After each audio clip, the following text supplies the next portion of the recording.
Hello, good morning student. आज आपण class 5th NCERTचा family value हा जो चॅप्टर आहे त्यामधील ॲडव्हान्टेज ऑफ कोऑपरेशन म्हणजे सहकार्याची भावना एकमेकांमध्ये असणं किती गरजेचं आहे. तर तुम्हाला ह्या समोरील चित्रामधूनच ते दिसत असेल की सगळी मुलं जेव्हा एकत्र खेळतात तर तेव्हा तो खेळ किती छान होतो किंवा त्यांची एकमेकांमध्ये किती सहकार्याची भावना गुंतलेली असते आणि त्याच्यामुळं ते किती छान पद्धतीने सहकार्याने तो खेळ खेळू शकतात. तर हेच सगळं आपण आजच्या या टॉपिकमध्ये पाहणार आहोत. तो व्हिडिओ शेवटपर्यंत नक्की पहा. Advantage of cooperation. So advantage of cooperation in a family, we cooperate with each other.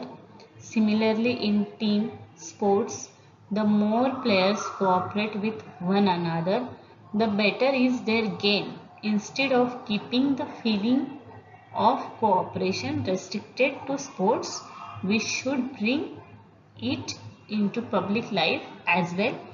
Everyone needs cooperation in public life. We too need the help of others. Fair rallies and other such gathering can be only arranged successfully if we cooperate with one another. तर हा जो para आहे तर आपल्याला तो पाहिल्यानंतरच वाचल्यानंतर तुम्हाला लक्षात आले असेल की यामध्ये त्यांनी काय सांगितलेलं आहे की सहकार्याची भावना एकमेकांमध्ये असणं हे आपल्यामध्ये किती गरजेचं आहे आणि त्याच्यामुळे आपल्या सगळ्यांनाच खूप फायदे होत असतात. तर यामध्ये त्यांनी काय म्हटलेलं आहे की advantage of cooperation in a family. आपण जेव्हा कुटुंबामध्ये राहतो, जेव्हा फॅमिलीमध्ये राहतो तर आपण सगळेजण एकमेकांना नेहमी मदत करतच असतो. We cooperate with each others. आपण सगळ्यांना एकमेकांना मदत करतो. Similarly in team sports, the more the player cooperate with another. तर आपण जेव्हा सांघिक खेळ खेळतो म्हणजे जसं आपण जर क्रिकेट मॅच पाहिली, फुटबॉल टीम पाहिली तर त्याच्यामध्ये आपल्याला एकमेकांना मदत करणं हे खूप गरजेचं असतं. एकमेकांमध्ये सहकार्याची भावना असणं खूप गरजेचं असतं आणि जेव्हा अशी भावना असेल तेव्हा तो खेळ खूप सुंदरपणे काय होतो पुढे जातो किंवा तो खेळ तो सामना जो आहे तो आपण जिंकू शकतो युनिटीच्या ह्या एका भावनेमधूनच. So the better is their game. तो गेम अतिशय सुंदर पद्धतीने आपण खेळू शकतो. Instead of keeping the feeling of cooperation restricted to म्हणजे खेळातील सहकार्याची भावना ही फक्त खेळापुरती मर्यादित राहिली आहे पाहिजे. तर sports we should bring it into a public life as well.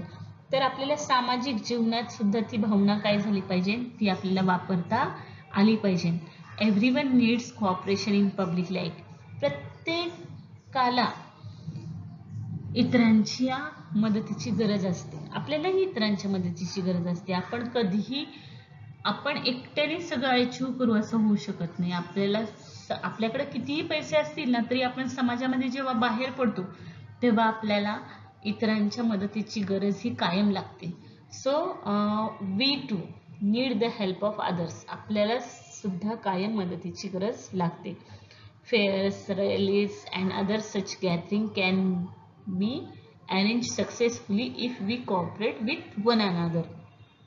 तर आपल्या गावामध्ये किंवा शहरामध्ये जी जत्रा असते, जी उरूस असतात, जे मेळावे असतात किंवा आणखीन खूप मोठमोठे जे सोशल कार्यक्रम असतात, सामाजिक कार्यक्रम असतात, तर हे सगळे जे कार्यक्रम आहेत यामध्ये आपण एकमेकांच्या सहकार्यानेच किंवा एकमेकांच्या मदतीनेच आपण हे कार्यक्रम काय करू शकतो यशस्वीपणे पार पाडू शकतो. आणि हे सगळे जे समारंभ असतात तर ह्या सगळ्याची आपण किती सगळेजण आतुरतेने वाट पाहत असतो. आपण तेव्हा म्हणतो का की मी लहान आहे मोठा आहे, सगळेजण सगळे भेदभाव विसरून यामध्ये इन्वॉल्ड होत असतात, यामध्ये समाविष्ट होत असतात. तर का होत असतात?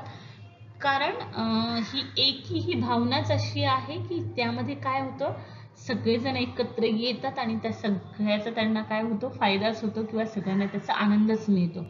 त्याच्यामुळे नेहमी एकमेकांच्या बाबतीमध्ये सहकार्याची भावना असली पाहिजे, तरच आपल्याला यश मिळू शकतं, तरच आपण सगळे खूप हॅपी राहू शकतो. आणि हॅपी राहण्यासाठी, एकत्रित राहण्यासाठी, एकजूट असणं फार गरजेचं आहे. तर आपल्याला ह्या टॉपिकमधून त्यांनी तेच सांगितलेलं आहे, खेळ असो, पब्लिक स्पेस असो, फॅमिली असो किंवा कुठलाही आपल्याला एकंदरीत कुठलाही जो प्रोग्राम करायचा असेल तर आपण सगळ्यांच्या एकमेकांच्या युनिटीनेच आपण तो पूर्ण करू शकतो. त्यामुळे एकमेकांमध्ये सहकार्याची भावना असणं खूप गरजेचं आहे.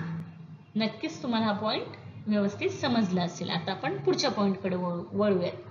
तर यामध्ये त्यांनी काय म्हटलेले आहे व्हॉट्स द सोल्युशन. तर याच्यामध्ये सोल्युशन काय मिळू शकतं. So we meet a boy who has lost his way. तर एखादा मुलगा आहे जो रस्ता चुकला आणि तो जर तुम्हाला भेटला तर तुम्ही काय कराल.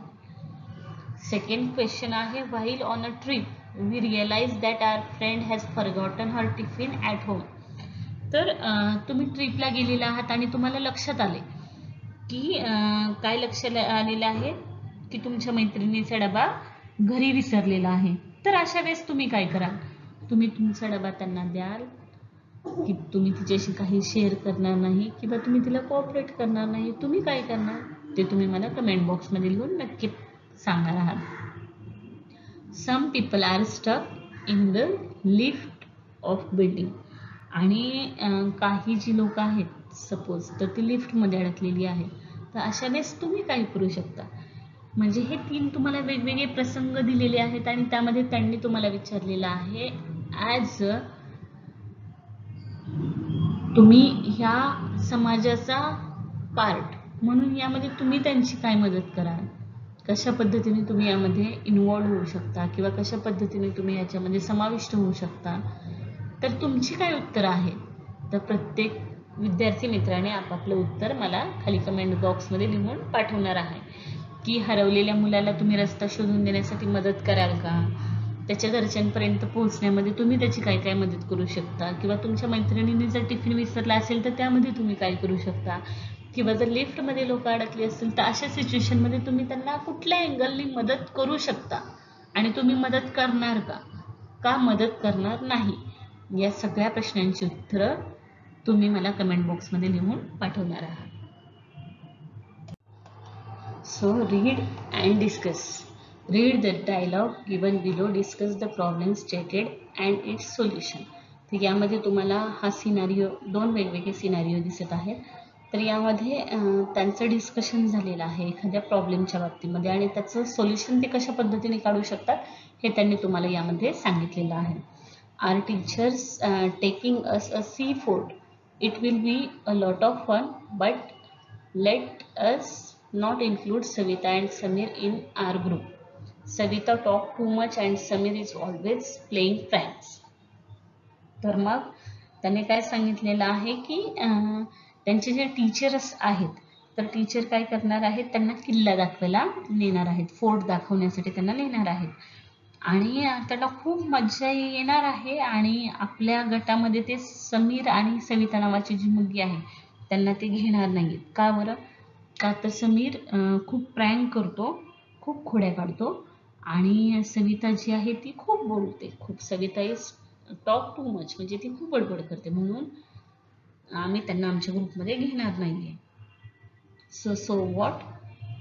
मग दुसरी ही जी आहे मुलगी तर ती काय म्हणते मग काय झालं. म्हणून काय झालं. सविता सिंग वेल. सविता गाणं खूप सुंदर म्हणते. समीर टेल्स जोक आणि समीर खूप सुंदर विनोद करतो. So let's talk to them. They will understand. Let's not leave them out. Yes Gayatri.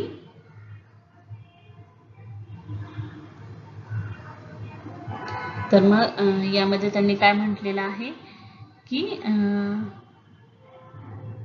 Savita खूप छान गाणं म्हणते आणि समीर खूप छान विनोद करतो. आपण त्यांच्याशी बोलूयात ते आपलं ऐकतील. आपण त्यांना मात्र या टीममध्ये गाळायचं नाही. आपण आपल्या ट्रीप बरोबर त्यांना घेऊन जायचं. म्हणजे बघा यामधून तुम्हाला किती सुंदर मेसेज मिळत आहे की एखादी व्यक्ती चुकीची आहे म्हणून आपण तिला सोडायचं नसतं. तर आपण त्याच्यातले गुणदोष आहेत त्यासहित त्यांना स्वीकारायचं असतं. त्यांच्यातले चांगले गुण जे असतात ते आपण काय करायचे असतात ॲक्सेप्ट करायचे असतात आणि दुर्गुणांकडे आपण लक्ष द्यायचं नसतं. फक्त आपण त्यांना समजावून सांगू शकतो की आपण ही गोष्ट आपण इथं करायला नाही हवी.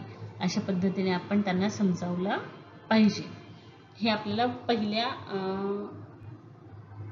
जो प्रॉब्लेम आहे त्याच्यामधून त्यांनी काढलेलं हे किती सुंदर सोल्युशन आहे ते तुम्हाला यामध्ये बघायला मिळेल.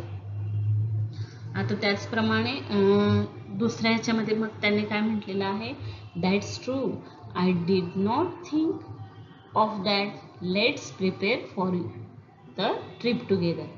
मग ते म्हणतात खरंच की माझ्या लक्षात आलंच नाही की असंही होऊ शकतं आणि हे इतके छान गुण त्यांच्यामध्ये आहेत. बरं ठीक आहे, मग आपण सगळेजण काय करूयात, आता सहलीची ट्रिपची तयारी करूयात आणि सगळेजण एकत्र मिळून आपण ट्रिपला जाऊयात. Yes, Gayatri is right, let's us learn new song from Savita and new jokes from Sameer. मग ती म्हणते हो, गायत्री म्हणते ते बरोबर आहे, सविताकडून आपण नवीन गाणं शिकूयात आणि समीरकडून आपण छान छान विनोद ऐकूयात. तर अशा पद्धतीने जर आपण राहिलोच सगळ्यांशी तर आपलं जे हे लाईफ आहे जे इतकं दुःखाने भरलेलं आहे ते किती सुखी संपन्न छानसं होईल. तर प्रत्येकाने आपल्या लाईफमध्ये ह्या सगळ्या गोष्टी काय करायला पाहिजेत, शिकायला हव्यात. तर आपल्याला ह्या इतक्या छोट्याशा इन्सिडेंटमधून इतका सुंदरसा मेसेज या मुलांनी आपल्याला दिलेला आहे. तर तुम्हाला हा जर माझा व्हिडिओ आवडला असेल तर माझ्या चॅनेलला लाईक, शेअर, सबस्क्राईब करा. माझ्या चॅनलचं नाव आहे सनराइज एज्युकेशन एक्सप्रेस आणि असेच नवनवीन व्हिडिओ पाहण्यासाठी माझ्या चॅनलला जास्तीत जास्त सबस्क्राईब करा आणि जास्तीत जास्त विद्यार्थी मित्रांपर्यंत शेअर करा. मी तुम्हाला आपला NCERTचा आणि तुमच्या मम्मांसाठी पण की बऱ्याचशा अशा माझ्या भगिनी आहेत किंवा मैत्रिणी आहेत किंवा ताई आहेत की ज्यांना आपल्या मुलांचा अभ्यास घ्यायचा असतो पण त्यांना इंग्लिश ह्या गोष्टीचा खूप बाऊ आहे किंवा त्यातल्या काही गोष्टी त्यांना समजत नाहीत. तर मी अतिशय छानशा आणि सोप्या भाषेमध्ये मुलांना हेच NCERTचं जे ट्रान्सलेशन्स आहे ते मी मराठीमधून अगदी गोष्टी रूपात सांगत आहे. तर तुम्ही हे माझे व्हिडिओज जर पाहिलेत तर तुम्हाला याचा खूप उपयोग होईल. सो जास्तीत जास्त व्हिडिओ पाहण्यासाठी माझ्या चॅनलला लाईक, शेअर, सबस्क्राईब नक्की करा. थँक्यू.